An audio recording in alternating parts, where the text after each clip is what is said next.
बच्चों, आज हम क्रॉसिंग ओवर या रिकॉम्बिनेशन टॉपिक लेकर आपके लिए आए हैं। बहुत ही महत्वपूर्ण टॉपिक है। लैंगिक जनन करने वाले जीवों में युग्मक निर्माण के समय अर्धसूत्री विभाजन की क्रिया होती है और उस अर्धसूत्री विभाजन के समय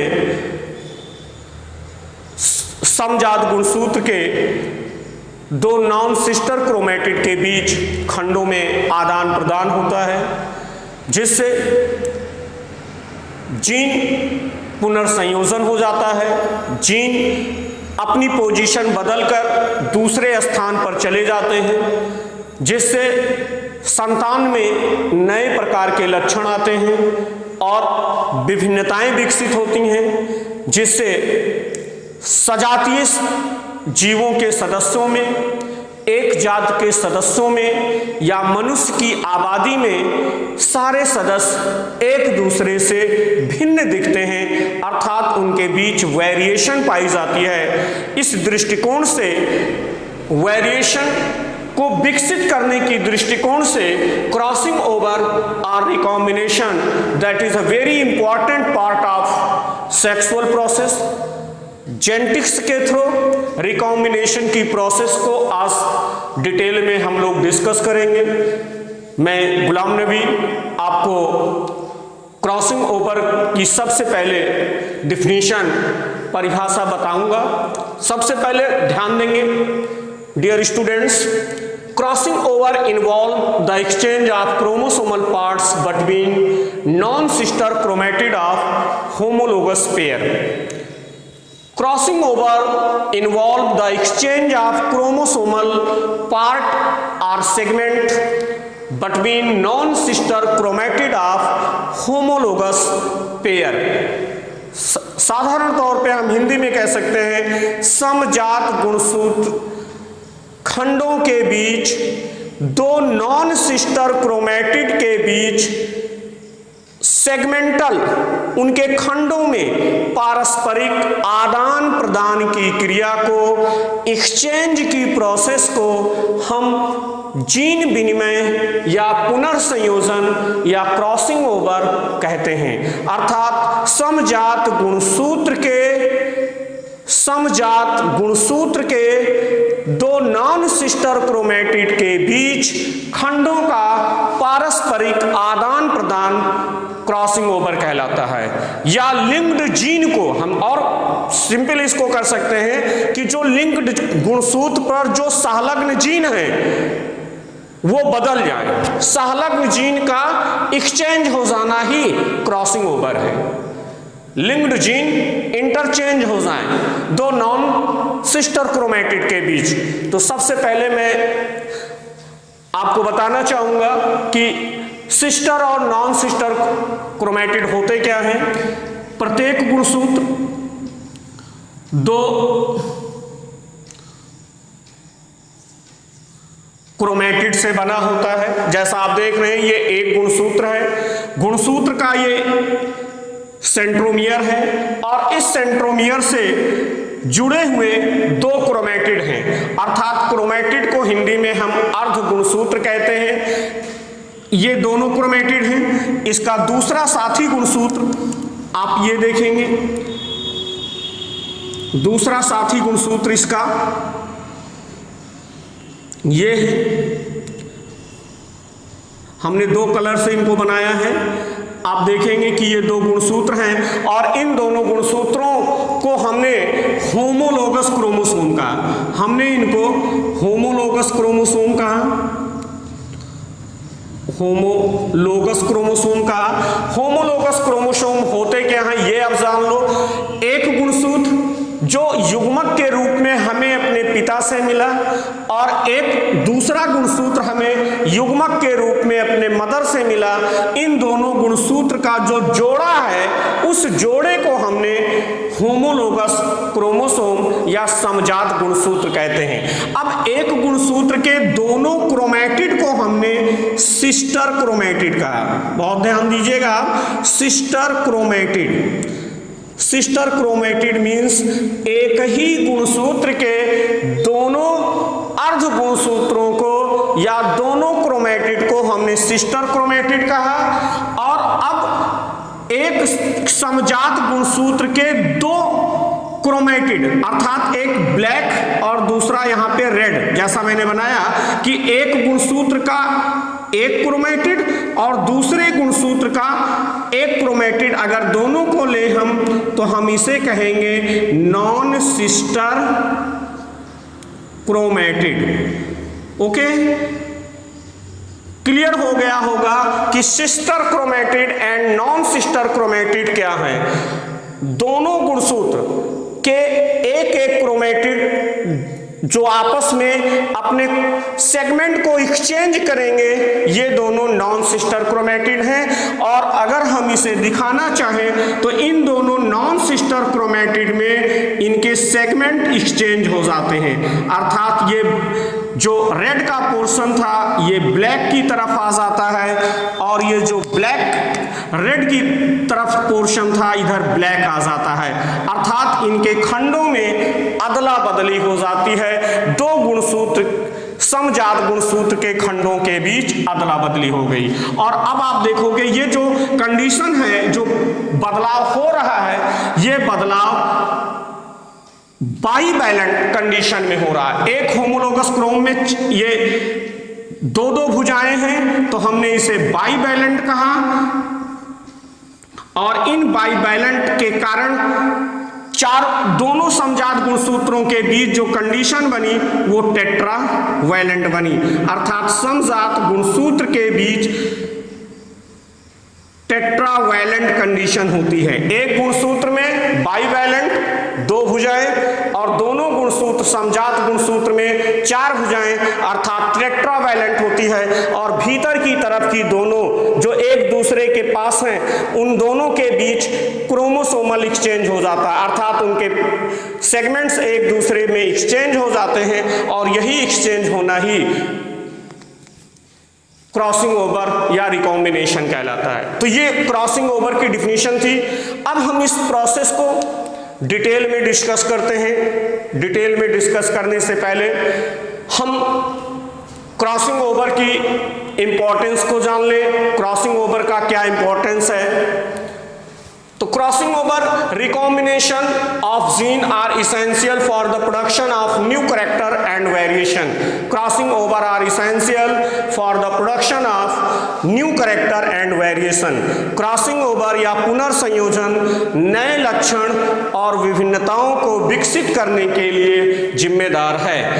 जीवों में नए लक्षण और विभिन्नताएं क्रॉसिंग ओवर या रिकॉम्बिनेशन ऑफ जीन्स के कारण आती हैं। दूसरा इंपॉर्टेंस है, crossing over ultimately help the process of organic evolution.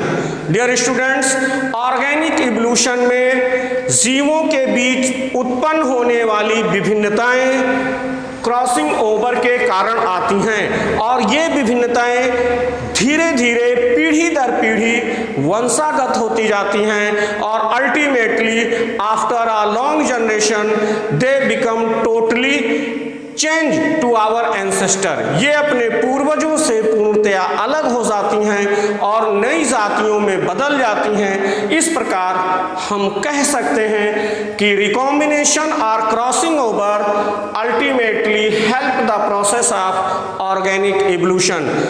जैव उद्विकास में क्रॉसिंग ओवर या रिकॉम्बिनेशन बहुत ही महत्वपूर्ण है, जिसके कारण जीवों में नए लक्षण और विभिन्नताएं विकसित होती हैं। अब क्रॉसिंग ओवर की प्रोसेस कब, कहां और कैसे होती है, इस बात को हम जानेंगे। तो क्रॉसिंग ओवर की process dear students always meiosis के समय होती है। अर्धसूत्री विभाजन के समय ही क्रॉसिंग ओवर की प्रक्रिया होती है, अर्थात युग्मक निर्माण के समय ही क्रॉसिंग ओवर होता है। अब ध्यान देते हैं, क्रॉसिंग ओवर के जो महत्वपूर्ण पॉइंट्स हैं उन पे डिस्कस किया जाए। तो सबसे इंपॉर्टेंट पॉइंट्स है जो हमारा रिकॉम्बिनेशन या पुनर्संयोजन या जीन विनिमय का जो सबसे इंपॉर्टेंट पॉइंट है कि crossing over occurs only during meiosis. तो डियर स्टूडेंट्स, सबसे महत्वपूर्ण पॉइंट्स है कि क्रॉसिंग ओवर मियोसिस के समय ही होता है। अब मियोसिस कब होता है तो आप जानोगे meiosis always take place at the time of gamete formation. Gamete formation अर्थात अंडाणु और शुक्राणु के बनने के समय ही अर्धसूत्री विभाजन होता है। पहला पॉइंट महत्वपूर्ण, आगे ध्यान देते हैं। Crossing over always take place between non sister chromatid. ये बहुत ही महत्वपूर्ण लाइन है कि crossing over always non sister chromatid में ही होता है।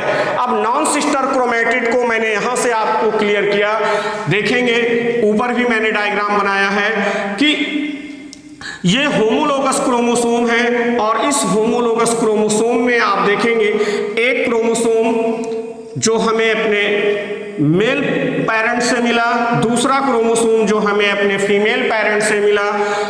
क्रोमोसोम अर्धसूत्री विभाजन की प्रोसेस के समय प्रोफेज फर्स्ट में जब पहुंचते हैं तो प्रोफेज फर्स्ट की प्रोसेस को भी मैं आपको एक्सप्लेन कर दूं थोड़ा सा कि मियोसिस के दो स्टेप होते हैं, मियोसिस फर्स्ट और मियोसिस सेकंड। ध्यान देंगे, मियोसिस फर्स्ट की प्रोसेस में प्रोफेज फर्स्ट, प्रोफेज फर्स्ट की प्रोसेस में 5 सब स्टेज होती हैं और इन 5 सब स्टेज बहुत ही महत्वपूर्ण होती हैं जिनके नाम क्रमशः आपको पता होगा, लेप्टोटीन, जाइगोटीन, पैकिटीन,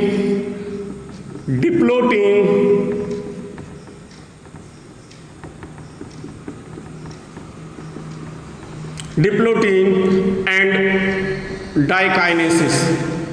ये 5 सब स्टेज प्रोफेज फर्स्ट की होती हैं। तो हम इनके अकॉर्डिंग आपको बताना चाहेंगे कि प्रोफेज फर्स्ट में जिस समय मियोसिस की बिगिनिंग हो रही है उस समय जब लैक्टोटीन स्टेज आते हैं तो जो होमोलोगस क्रोमोसोम होते हैं वो क्लियर होने लगते हैं और एक दूसरे के क्लोज आने लगते हैं। और जब होमोलोगस क्रोमोसोम एक दूसरे की तरफ आकर्षित होकर के पेयर बनाने लगते हैं तो ये प्रोसेस कहलाती है synapsis.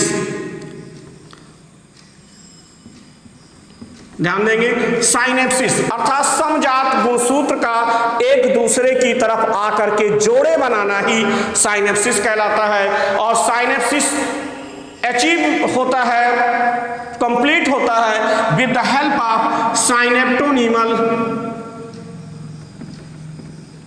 साइनेप्टोनीमल complex. Very important word, synaptonemal complex that are responsible for the process of synapsis. Synapsis का अर्थ हुआ समजात गुणसूत्र का जोड़ा बनना और समजात गुणसूत्र के जोड़े ही साइनेप्टोनीमल कॉम्प्लेक्स के कारण बनते हैं। अब साइनेप्टोनीमल कॉम्प्लेक्स के द्वारा साइनेप्सिस की प्रोसेस हो गई, जोड़ा बन गया। अब ये जोड़े के जो क्रोमोसोम हैं ये क्लियर हो जाएंगे और क्लियर होकर के स्प्लिट कर जाएंगे लॉन्गिट्यूडिनली, लंबवत स्प्लिट करेंगे 2 क्रोमैटिड में। तो आप यहां देखेंगे 2 क्रोमैटिड इस गुणसूत्र में और साथ ही गुणसूत्र में 2 क्रोमैटिड, अर्थात इस होमोलोगस क्रोमोसोम में 4 क्रोमैटिड हैं और इस कंडीशन को हमने कहा टेट्रावैलेंट कहा हमने। और इस टेट्रावैलेंट दोनों होमोलोगस क्रोमोसोम की कंडीशन को कहा गया और एक क्रोमोसोम की कंडीशन को अगर हम कहेंगे तो हम इसे कहेंगे बाइवैलेंट कहेंगे। क्या कहेंगे? बाइवैलेंट कंडीशन कहेंगे एक क्रोमोसोम में, और दोनों होमोलोगस क्रोमोसोम में टेट्रावैलेंट कंडीशन बन गई। तो इस प्रकार हमने देखा कि crossing over always take place between non sister chromatid. तो अब ये दोनों क्रोमोसोम हैं, इन 2 क्रोमोसोम में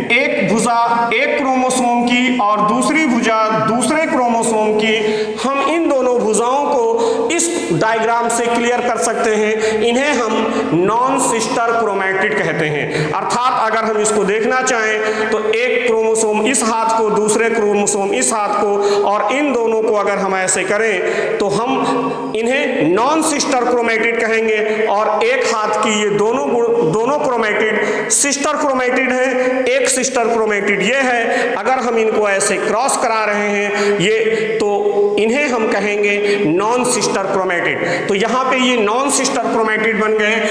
तो नॉन सिस्टर क्रोमैटिड अर्थात दोनों गुणसूत्र के क्रोमैटिड को हमने कहा जो होमोलोगस पेयर में होते हैं। तो आपने देखा कि crossing over always take place between non sister chromatid. Next, in crossing over usually two non sister chromatid involve. Crossing over की प्रोसेस में यूजली दो नॉन सिस्टर क्रोमैटिड ही इन्वॉल्व होती हैं, दो नॉन सिस्टर क्रोमैटिड ही इन्वॉल्व होती हैं। अब साइनेप्सिस की जो प्रोसेस होती है वो साइनेप्सिस की प्रोसेस जाइगोटीन में होती है। Very important, zygotene stage prophase first की स्टेज है जिसमें साइनेप्सिस की प्रोसेस हुई। नेक्स्ट स्टेज जो आता है जाइगोटीन के बाद पैकिटीन स्टेज आता है, और उस पैकिटीन स्टेज में दो नॉन सिस्टर क्रोमैटिड एक दूसरे को ओवरलैप करते हैं, और जिस स्थान पे वो ओवरलैप करते हैं उस पॉइंट को हम कियाज्मा या हम इसे कियाज्मेटा कहते हैं, कियाज्मा या कियास्मेटा। तो ध्यान देंगे बेटा कि जब दो नॉन सिस्टर क्रोमैटिड एक दूसरे को क्रॉस करते हैं तो वो पॉइंट जहां पे दोनों एक दूसरे को क्रॉस करते हैं उस पॉइंट को हम कियाज्मा या कियास्मेटा कहते हैं। तो ड्यूरिंग क्रॉसिंग ओवर दो नॉन सिस्टर क्रोमैटिड के एक्सचेंज करने वाले पॉइंट पर कियाज्मा या कियास्मेटा भी डेवलप होता है। Next, the number of chiasma. Next point जो इंपॉर्टेंट पॉइंट है हमारे क्रॉसिंग ओवर की प्रक्रिया का, द नंबर ऑफ कियाज्मा पर bivalent depend upon the length of chromosome. अब इस बात को समझोगे कि जो नंबर ऑफ कियाज्मा है पर बाइवैलेंट में, अर्थात दो नॉन सिस्टर क्रोमैटिड जो एक दूसरे के साथ एक्सचेंज होने की प्रोसेस में लगे हुए हैं, उसमें कितने कियाज्मा बनेंगे ये डिपेंड करता है लेंथ ऑफ क्रोमोसोम पर। बहुत ही इंपॉर्टेंट शब्द है कि क्रॉसिंग ओवर के समय कितने कियाज्मा बनेंगे ये डिपेंड करता है उस गुणसूत्र की लंबाई पर। अब इसको थोड़ा समझने के लिए आप ध्यान देंगे कि जैसे एक क्रोमोसोम ये है, दूसरा क्रोमोसोम साथी क्रोमोसोम ये है। अब इनमें क्रॉसिंग ओवर हो रहा है, और अगर क्रॉसिंग ओवर हो रहा है तो क्रॉसिंग ओवर होते समय सपोज ये क्रॉसिंग ओवर हो रहा है तो एक कियाज्मा यहाँ पे डेवलप हुआ, दूसरा कियाज्मा यहाँ पे डेवलप हुआ, तीसरा कियाज्मा यहाँ पे नीचे की तरफ ये डेवलप हुआ। अर्थात इसी नंबर ऑफ कियाज्मा के आधार पे हमने क्रॉसिंग ओवर को डिवाइड भी किया है, single crossing over, single crossing over, by double crossing over या मल्टीपल क्रॉसिंग ओवर। अर्थात जब एक कियाज्मा बनेगा तो हम कहेंगे सिंगल क्रॉसिंग ओवर, और अगर दो कियाज्मा बन रहे हैं, गुणसूत्र लंबा है तो दो कियाज्मा बनेंगे तो आप कहेंगे डबल क्रॉसिंग ओवर, और अगर दो से ज्यादा कियाज्मा डेवलप हो रहा है तो आप कहोगे मल्टीपल क्रॉसिंग ओवर। तो नंबर ऑफ कियाज्मा डिपेंड करता है गुणसूत्र की लंबाई पर। आगे ध्यान देते हैं, crossing over result in breaking of linkage between two gene. अर्थात crossing over result in the breakage of linkage between two gene. Crossing over linked gene के टूटने को व्यक्त करता है। जो लिंक्ड संलग्न जीन है एक ही गुणसूत्र पर है वो टूट जाते हैं, और टूटकर एक गुणसूत्र से दूसरे गुणसूत्र पर चले जाते हैं। अब यहाँ पे देखेंगे इस डायग्राम में मैंने दिखाया कि जब कियाज्मा फॉर्मेशन हो गया, क्रोमोसोम के पार्ट्स टूटते हैं, और जब कियाज्मा फॉर्मेशन के बाद क्रोमोसोम के खंड टूटकर अदला बदली करते हैं तो वो हमारे प्रोफेज की पैकिटीन स्टेज होती है। पैकिटीन स्टेज वेरी इंपॉर्टेंट, बहुत बहुत बार कंपटीशन में पूछा गया कि क्रॉसिंग ओवर या रिकॉम्बिनेशन कब होता है, तो ऑलवेज आप बताओगे pachytene stage of meiosis. Meiosis first के प्रोफेज फर्स्ट के पैकिटीन स्टेज में क्रॉसिंग ओवर की प्रोसेस हो रही है, जिसमें क्रोमोसोमल नॉन सिस्टर क्रोमैटिड्स के सेगमेंट ब्रेक हो रहे हैं और एक दूसरे के साथ एक्सचेंज होकर के खंडों की पारस्परिक अदला बदली कर रहे हैं। और साइनेप्सिस की प्रोसेस जाइगोटीन स्टेज में होती है। अब जब खंडों की अदला बदली हो गई तो जो एक्सचेंज पार्ट्स हैं क्रोमोसोम एक दूसरे से अलग जाने लगते हैं, और जब क्रोमोसोम एक दूसरे से अलग होने लगते हैं तो उस पॉइंट को जहां पे वो अलग होते हैं दोनों एक दूसरे को टच किए रहते हैं, इस पॉइंट को हम टर्मिनलाइजेशन कहते हैं या हम इसे उपांति भवन कहते हैं। और टर्मिनलाइजेशन या उपांति भवन की प्रोसेस जो होती है वो डिप्लोटीन स्टेज में होती है, डिप्लोटीन स्टेज में होती है। तो आपने देखा 3 स्टेज, साइनेप्सिस की प्रोसेस जाइगोटीन स्टेज में, क्रॉसिंग ओवर की प्रोसेस पैकिटीन स्टेज में, और टर्मिनलाइजेशन की प्रोसेस डिप्लोटीन स्टेज में हो रही है, जिससे क्रोमोसोम अपने सेगमेंट एक्सचेंज कर चुके हैं और वो एक दूसरे से दूर जा रहे हैं। हमने यहाँ पे दिखाया कि इस क्रोमोसोम में जो जीन है वो capital A capital B, capital A capital B है, दूसरे क्रोमोसोम में small a small b, small a small b. लेकिन जब क्रॉसिंग ओवर होता है तो आप देखेंगे कि अंत में हमें मियोसिस फर्स्ट में गुणसूत्र आधे हो जाते हैं, जिसे हम रिडक्शन डिवीजन कहते हैं, और 2 सेल मिलती हैं। और मियोसिस सेकंड की जब प्रोसेस होती है तो मियोसिस सेकंड जो है इक्वल माइटोटिक डिवीजन के जैसा होता है, जिसमें वो दोनों सेल डिवाइड होकर के 4 सेल बन जाती हैं, जैसा आपने चैप्टर 3 में ह्यूमन रिप्रोडक्शन में स्पर्मेटोजेनेसिस में पढ़ा कि अल्टीमेटली स्पर्मेटोजेनेसिस के बाद आपको 4 स्पर्म मिल रहे हैं। तो आप यहां देखेंगे जब मियोसिस की प्रोसेस कंप्लीट हो रही है तो आपको जो ये 4 गैमीट यहाँ पे डेवलप मिल रहे हैं, यहाँ पे जो 4 गैमीट आपको मिल रहे हैं, इन 4 गैमीट में आप देखेंगे कि इन 4 गैमीट में 2 गैमीट हमने इधर किया है, अलग किया है। जो 2 गैमीट हमारे हैं इन्हें हम कहेंगे पैरेंटल टाइप। 2 गैमीट हमारे पैरेंटल टाइप हैं क्योंकि ये लिंक्ड जीन को दर्शा रहे हैं, capital A capital B, small a small b. आप देख रहे हैं ये हमारे 2 पैरेंटल टाइप के गैमीट्स हैं। लेकिन 2 गैमीट आप देखेंगे जो रिकॉम्बिनेशन या क्रॉसिंग ओवर की प्रोसेस में पार्टिसिपेट किए थे, और आप देखेंगे कि इनमें capital A small b, small a capital B, अर्थात इनमें जीन के सीक्वेंस बदल चुके हैं। जो बदलाव क्रॉसिंग ओवर के कारण आया, इनके सेगमेंट्स में एक्सचेंजमेंट के कारण आया, और ये जो 2 गैमीट बने इन्हें हम कहेंगे रिकॉम्बिनेंट टाइप। रिकॉम्बिनेंट टाइप के इस प्रकार आप देख रहे हैं कि क्रॉसिंग ओवर के अंत में हमें मियोसिस की प्रक्रिया पूरी दिखती है, और उस मियोसिस के अंत में 4 गैमीट बन रहे हैं, जिनमें 2 पैरेंटल टाइप के गैमीट्स बन रहे हैं और 2 रिकॉम्बिनेंट टाइप के, अर्थात इनमें पुनर्संयोजन हो चुका है और इनके जीन सीक्वेंस बदल चुके हैं। तो इस प्रकार हमने देखा कि crossing over change the location of gene. Very important line, crossing over के कारण जीन की लोकेशन जो उसका लोकस है वो चेंज हो जाता है, and result in the formation of new gene combination. Crossing over के कारण जीन की पोजीशन बदल जाती है, जिससे नए जीन का कॉम्बिनेशन प्राप्त होता है, न्यू जीन कॉम्बिनेशन। इसीलिए हमने कहा रिकॉम्बिनेशन अर्थात न्यू जीन कॉम्बिनेशन हमें मिलता है after the process of crossing over. Next, chance of crossing over is more between gene which are located further apart।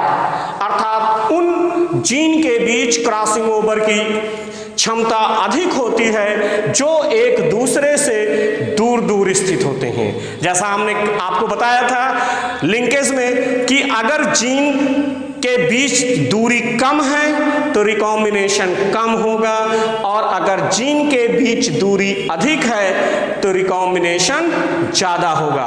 तो जब the chance of crossing over का चांस अधिक होगा जब is more between gene which are located further apart।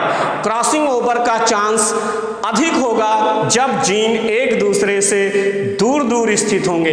तो dear students, इस crossing over की process में हमने ये देखा कि गुणसूत्र समजात गुणसूत्र के दो नॉन सिस्टर क्रोमेटिड आपस में अपने खंडों में अदला बदली करते हैं, जिससे वो रिकॉम्बिनेंट टाइप के कैरेक्टर डेवलप करते हैं और एक नया जीन कॉम्बिनेशन रिप्रेजेंट करते हैं, जिससे उनसे उत्पन्न होने वाले संतानों में अपने पेरेंट्स से, अपने जनकों से भिन्न प्रकार के लक्षण पाए जाते हैं। इसीलिए आप देखते हैं कि लिंक्ड जीन के कारण एक जीव से उसी तरीके से दूसरा जीव पैदा होता है। जैसे लिंक्ड जीन के कारण मनुष्य से मनुष्य के ही बच्चे पैदा हो रहे हैं, और रिकॉम्बिनेंट के कारण वो मनुष्य दूसरे मनुष्य से अलग हो जाता है। यही इसका खेल है बेटा।